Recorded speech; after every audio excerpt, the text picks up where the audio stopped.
पुढची बातमी बघूया। वैष्णवी हगवणेच्या आत्महत्येनंतर राष्ट्रवादीचा पदाधिकारी असलेला राजेंद्र हगवणे आणि त्याचे कुटुंबीय चांगलेच अडचणीमध्ये सापडलेले आहेत। सामाजिक कार्यकर्ते आणि विरोधकांनी दबाव वाढवल्यानंतर आधी हगवणेला वाचवणाऱ्या पोलिसांनी आता राजेंद्र हगवणे विरोधात कारवाईचा फास आवळल्याचं दिसतंय। बघूया।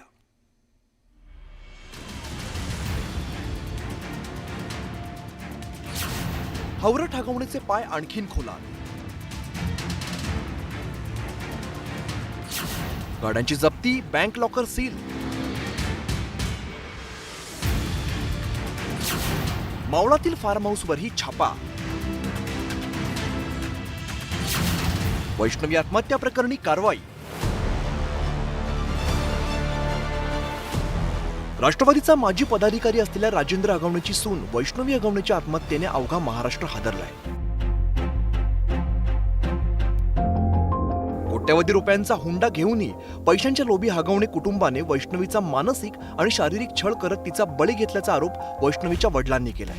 देऊन सुद्धा माझ्या मुलीला असं चढून चढून टॉर्चर करून करून शेवटी काय मिळालं मला।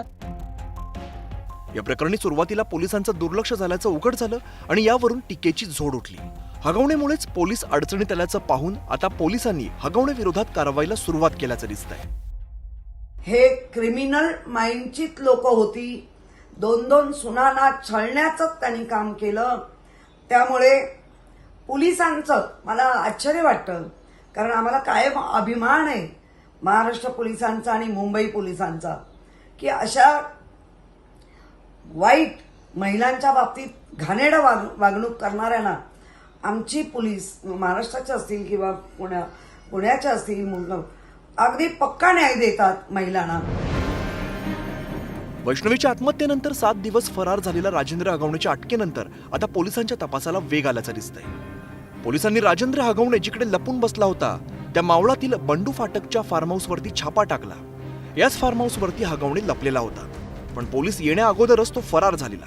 आता या पोलिसांनी फार्म हाऊसची झाडाझडती घेतली आणि त्यासोबतच राजेंद्र हगवणे आणि सुशील हगवणेने फरार असताना वापरलेली आणखीन एक कारही जप्त केली आहे। त्याआधी पोलिसांनी 2 कार जप्त केल्या, त्यामुळे या प्रकरणातील जप्त कारची संख्या आता 3 झाली। तसंच पिस्तूल, चांदीची भांडी पोलिसांकडून जप्त करण्यात आली। याच्यात आपण वैष्णवीला हुंड्यामध्ये दिलेली फॉर्च्युनर, एक ॲक्टिवा हे हुंड्यातली वाहनं जप्त केलेली आहेत आणि आरोपींनी पळून जाण्यासाठी जी वाहनं वापरली होती त्यात एक इंडिवर आहे, थार आहे, एक बलेनो आहे, अशी 3 वाहनं जप्त केलेली आहेत। आणि वैष्णवीला हुंड्यामध्ये दिलेली जी चांदीची भांडी होती ती देखील जप्त केलेली आहेत। जे सोनं दिलं होतं स्त्रीधन म्हणून ते बँकेत गहाण ठेवून त्याच्यावर कर्ज काढलेलं आहे। 2 वाहनं जी आहेत इतरांच्या नावावर दिसत आहेत, त्यांच्या देखील चौकशी होऊ शकते।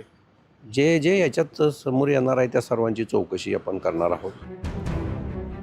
हवरट हगवणे कुटुंबाने मुलाच्या लग्नात सून वैष्णवीच्या वडिलांकडून बक्कळ हुंडा घेतला। यामध्ये 51 तोळं सोन्याचाही समावेश आहे। हे सोनं हगवणेंनी बँकेमध्ये गहाण ठेवल्याचं कळतंय, त्यामुळे आता पोलिसांनी हगवणेंचं बँकेतील लॉकरही सील केलंय। हुंड्यामध्ये दिलेलं जे सोनं आहे ते हगवणेंनी बँकेत तारण ठेवून त्याच्यावर कर्ज उचललेलं आहे। त्याच्या बाबतीत बँकेशी पत्रव्यवहार करण्यात आलेला आहे। त्याचे डिटेल्स देखील लवकरच प्राप्त करून घेऊन हगवणे प्रकरणामध्ये एकदम सखोल तपास करून कोणताही क्लू पाठीमागे ठेवला जाणार नाही आणि आरोपींना कठोरात कठोर शासन होईल या दृष्टीने तपास चालू आहे।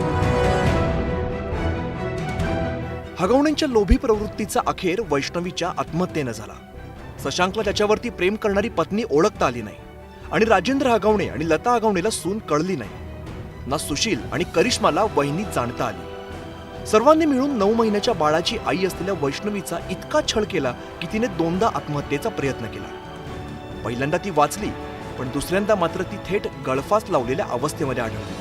त्यामुळे कसपट्यांची मुलगी आणि 9 महिन्यांच्या तानुल्याची आई हिरवणाऱ्यांना कठोरातली कठोर शिक्षा व्हावी अशी मागणी आता जोर धरली। शरद जाधव, न्यूज 18 लोकमत, मुंबई।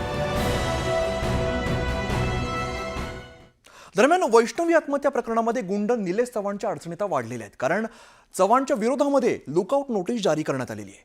वैष्णवीच्या बाळाला जीवाला धोका निर्माण केल्यामुळे या गुन्ह्यामुळे चव्हाणच्या विरोधातील कलम आता वाढवण्यात आलेली आहेत आणि चव्हाणवरती अपहरणाचा गुन्हा का दाखल करू नये असा प्रश्न आता निर्माण झालेला आहे। गुंड निलेश चव्हाणचे एकापेक्षा एक भयानक कारनामे समोर येऊ लागलेत। त्यामुळे गुंड निलेश चव्हाण विदेशात फरार होऊ नये यासाठी लुकआउट नोटीस बजावण्यात आली आहे। तर दुसरीकडे पुणे आणि पिंपरी चिंचवड पोलिसांकडूनही गुंड चव्हाणचा शोध घेतला जातो, कारण गुंड चव्हाणमुळे अनेकांच्या जीवाला धोका निर्माण झाला होता. लुकआउट नोटीसमध्ये आपण इथून जो प्रस्ताव पाठवतो तो इमिग्रेशनला आणि सर्व एअरपोर्टला जातो. ते ज्या ज्या ठिकाणी तो बाहेर पडण्याचा प्रयत्न करेल तिथं आपल्याला लगेच अलर्ट येतो त्याचा. वैष्णवीचं बाळ मागायला गेलेल्या कसपटे कुटुंबियांना निलेश चव्हाणने पिस्तूल दाखवत धमकावलेलं होतं. मात्र या क्रूर कर्माची मालिका इथेच थांबलेली नाहीये, तर गुंड निलेशने बाळाला अनधिकृतपणे त्याच्या ताब्यात ठेवून हेळसांड केली होती. परिणामी पोलिसांनी बाल न्याय कायदा 2015 मधील कलम 75 आणि 87 कलमानुसार गुन्हा दाखल केलाय. मात्र गुंड निलेश चव्हाणवर अपहरणाचा गुन्हा का दाखल झाला नाही असा प्रश्न आता विचारला जातोय. हां, लॉज पण सक्त केले पाहिजे, पण मला असं वाटतं वी एज अ सोसायटी आपण स्वतः पण इनिशिएटिव्ह घेऊन स्वतः पुढे स्टेप घेऊन हे बंद करायला पाहिजे. मग नंतर लॉ वगैरे इम्प्लिमेंट होणार, कारण की if we as a society we initiate this is never going to stop. Pune पोलिसांनी निलेश चव्हाणकडे असलेल्या पिस्तुलाचा परवाना रद्द केलाय. मात्र धक्कादायक बाब म्हणजे गुन्हा दाखल असतानाही गुंड निलेश चव्हाणला परवाना मिळाला होता. कसपटे कुटुंबाला धमकावणाऱ्या निलेश चव्हाणवर त्याच्या पत्नीचा छळ केल्याचाही आरोप आहे. बेडरूममधील फॅन, एअर कंडिशनमध्ये त्याने कॅमेरे गुपचूपपणे बसवलेले होते. एके दिवशी निलेशच्या पत्नीला याचा संशय आला आणि संशय आल्यानंतर तिने विचारणा केली. त्यावेळी निलेशने उडवाउडवीची उत्तरं दिली. निलेशने कॅमेऱ्याच्या माध्यमातून आपल्या पत्नीशी संबंधांचं रेकॉर्डिंग केलं होतं आणि निलेशच्या लॅपटॉपमध्ये हे चित्रीकरण त्याच्या पत्नीला आढळून आलेलं होतं. परिणामी समाजाला धोका असलेल्या कुख्यात गुंड निलेश चव्हाणवर कठोरात कठोर कारवाई करण्याची गरज निर्माण झाली आहे. हुंडाबळी ही हुंडामध्ये आत्महत्या करणं हे खूप, आणि ज्याप्रमाणे तिचा अत्याचार झाले वगैरे तर त्यांनी पोलीस फाईल वगैरे केली असती, आणि जर हे पावलं उचलली असती तर आज ती वेळ आली नसती. कारण जनजागृती करणं गरजेचं आहे. गुंड निलेश चव्हाण हा हैवान हगवणे कुटुंबाचा खास व्यक्ती म्हणून ओळखला जातो. तसंच करिश्मा हगवणेशी निलेश चव्हाणची मैत्री आहे आणि त्यामुळेच वैष्णवीच्या मुलाला उलट्या काळजाच्या हगवणेंनी निलेश चव्हाणकडे सोपवलं होतं. आता या सर्वांचा हिशेब व्हायलाच हवा, कारण हगवणे कुटुंब आणि गुंड निलेश चव्हाण हा आपल्या समाजाला लागलेला कलंक असून तो मिटवायलाच हवा. संतोष गोरे, न्यूज 18 लोकमत, मुंबई.